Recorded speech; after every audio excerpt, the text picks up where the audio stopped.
Hello प्यारे बच्चों, कैसे हैं आप सब। आशा करती हूँ आप सब अच्छे होंगे। आज मैं आपको कक्षा 5 का अध्याय नंबर 17 पढ़ाने जा रही हूँ, जिसका नाम है तेनाली रामन। ठीक है।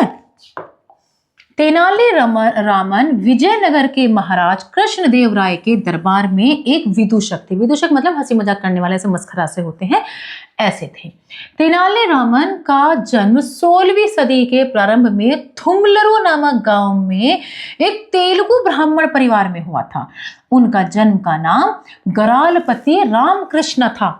गरालपति रामकृष्ण था। उनके पिता गरालपति रामैया तेनाली नगर के रामलिंगेश्वर स्वामी मंदिर में पुरोहित थे। रामैया का निधन रामकृष्ण के बाल्यकाल में ही हो गया था, यानी कि रामकृष्ण जब छोटे ही थे तो रामैया का निधन हो गया था, जिसके बाद उनकी माता लक्ष्मम्मा तेनाली नगर लौटकर अपने भाई के साथ रहने लगे। रामकृष्ण अपने मामा के नगर में ही बड़े हुए और तेनाली रामन के नाम से जाने लगे। ठीक है, सब उन्हें फिर तेनाली राम ही जानने लगे कि इनका नाम तेनाली रामन ही है।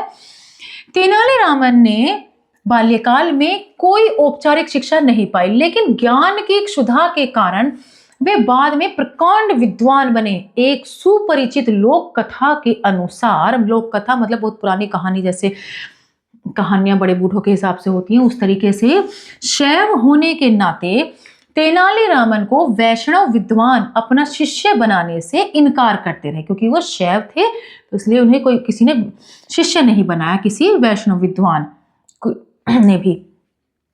एक बार जब वे मारे मारे फिर रहे थे, तब एक मुनि ने उन्हें मां काली की साधना करने का सुझाव दिया। तेनाली रामन की भक्ति से प्रसन्न हो काली ने उन्हें दर्शन दिए और रामन को 2 कटोरे दिए। पहले कटोरे में दही था जो धन के लिए था, और दूसरे में दूध था जो बुद्धिमत्ता के लिए था। देवी ने रामन से कहा कि कोई एक कटोरा ले लो, तो रामन ने दोनों ही ले लिए, जिससे रामन महाधनवान और महाबुद्धिमान बन गया। तेनाली रामन ने हिंदू धर्म पर रचनाएं की हैं। रामन की पत्नी शारदा और पुत्र भास्कर था। रामन का परम मित्र गुंडप्पा था। तेनाली रामन एक विदूषक ही नहीं थे, वह तेलुगु भाषा के प्रसिद्ध कवि भी थे। तेनाली रामन ने विजयनगर के महाराज कृष्णदेव राय के दरबार में बहुत कुछ सुन रखा था। उन्होंने वहां जाने का निश्चय किया कि मैं वहां जरूर जाऊंगा। बहुत कुछ उन्होंने क्योंकि सुन रखा था। उन दिनों महाराज कृष्णदेव राय ने कुछ विद्वानों की सभा बुलाई हुई थी। रामन भी इस सभा में जा पहुंचे। सभा में वाद विवाद हो रहा था। विद्वानों की सभा में वाद विवाद हो रहा था। वो तो बहुत विद्वान हो ही चुके थे, वैसे तो थे विद्वान। एक विद्वान कह रहा था, हम संसार में नाना प्रकार की वस्तुएं देखते हैं, पेड़ पौधे, पशु पक्षी आदि, पर ये सब ऐसी नहीं है जैसी दिखाई देती है। हम केवल इन्हें ऐसी मान लेते हैं। दूसरे विद्वान इस बात पर विचार कर ही रहे थे कि अचानक रामन खड़ा हो गया। उसने विद्वान से पूछा, मान लीजिए हम कोई चीज खाना चाहते हैं, तो क्या केवल यह मान लेना काफी है कि वह चीज खा रहे हैं? बताइए, कितना अच्छा जवाब दिया तेनाली रामन ने। हाँ, विद्वान ने उत्तर दिया। अब तेनाली रामन ने कहा, भाइयों भोजन तैयार है, आइए हम सब तो भोजन करने चले। पर ये महाशय यहाँ बैठे बैठे मान लेंगे कि इन्होंने भोजन कर लिया है, इन्हें यहीं बैठा रहने दीजिए। रामन का इतना कहना था कि सब लोग खिलखिलाकर हंस पड़े। महाराज उसकी हाजिर जवाबी से इतने प्रसन्न हुए कि उन्होंने उसे अपने दरबार में विदूषक का स्थान दे दिया। अब वे तेनाली रामन के नाम से प्रसिद्ध हो गए।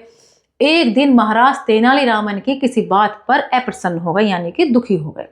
उन्होंने गुस्सा होकर कहा, जाओ, मुझे कभी अपना मुंह मत दिखाना। अगले दिन तेनाली रामन अपने मुंह पर मुखौटा लगाकर, मुखौटा जैसे मुंह को जिससे ढक लेते हैं, मुखौटा लगाकर दरबार में आया। उसे देखकर सब लोग हंसने लगे। महाराज ने देखा तो वे बड़े क्रुद्ध हुए। उन्होंने सिपाहियों को आज्ञा दी, इसे ले जाओ और जेल में बंद कर दो। तेनाली रामन ने नम्रता से कहा, अपराध क्षमा हो महाराज, मैंने तो आपकी आज्ञा का ही पालन किया है। मैं तो अपने मुंह पर नकली चेहरा लगा कर आया हूं ताकि आपको मेरा मुंह न दिखाई दे, क्योंकि आपने ही तो कहा था कि मुंह मत दिखाना। यह सुनकर महाराज का गुस्सा भी उतर गया। तेनाली रामन के विषय में ऐसी बहुत सारी कहानियां प्रचलित हैं। एक बार की बात है, महाराज कृष्णदेव राय अपनी प्रजा का हाल जानने के लिए राज्य के विभिन्न भागों में जाना चाहते थे। मतलब अपने राज्य में जहाँ जगह जगह वो देखना चाहते थे कि क्या चल रहा है। सभी दरबारी चाह रहे थे कि महाराज उन गांवों में जाए जिनकी दशा अच्छी है, या उनके गांवों में जाए, है ना, जहाँ की दशा अच्छी है, जिससे कि उन्हें कुछ सुनने को ना मिले।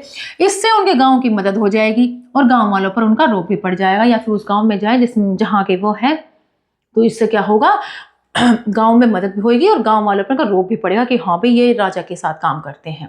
एक मंत्री बोला, महाराज इस बार आप मेरे गांव चलिए। महाराज सोचने लगे कि आखिर किस गांव में जाया जाए। उन्होंने तेनालीरामन की ओर देखा।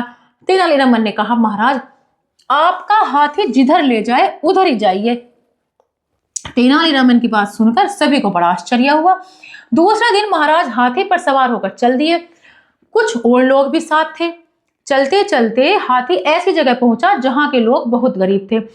उनकी हालत देखकर महाराज बहुत दुखी हुए। बोले, हमें मालूम नहीं था कि हमारे राज्य में इतने गरीब लोग भी रहते हैं। हाथी हमें बिल्कुल सही स्थान पर लाया। इन्हें वास्तव में हमारी सहायता की आवश्यकता है। महाराज की बात सुनते ही महावत ने अपनी चादर उतार फेंकी। तेनालीरामन को सामने देखकर सब चकित रह गए। महाराज मुस्कुराकर बोले, अच्छा तो हाथी को तुम यहाँ लाए थे। विजयनगर के राजपुरोहित तथाचार्य तेनालीरामन से बहुत शत्रुता रखते थे। तथाचार्य तथा उनके शिष्य धनीचार्य और मणिचार्य रामन को संकट में फंसाने के लिए नई नई तरकीबें प्रयोग करते थे, पर तेनालीरामन उन तरकीबों का हल निकाल ही लेते थे। तो देखा बच्चों, अपनी बुद्धिमत्ता से तेनालीराम ने अपने आप कितना प्रसिद्ध कर लिया था। हमें भी अपनी बुद्धिमत्ता का प्रयोग करना चाहिए और अच्छे अच्छे काम करने चाहिए। आशा करती हूँ आपको ये अध्याय अच्छे समझ में आया होगा। मिलते हैं अगली कक्षा में। धन्यवाद।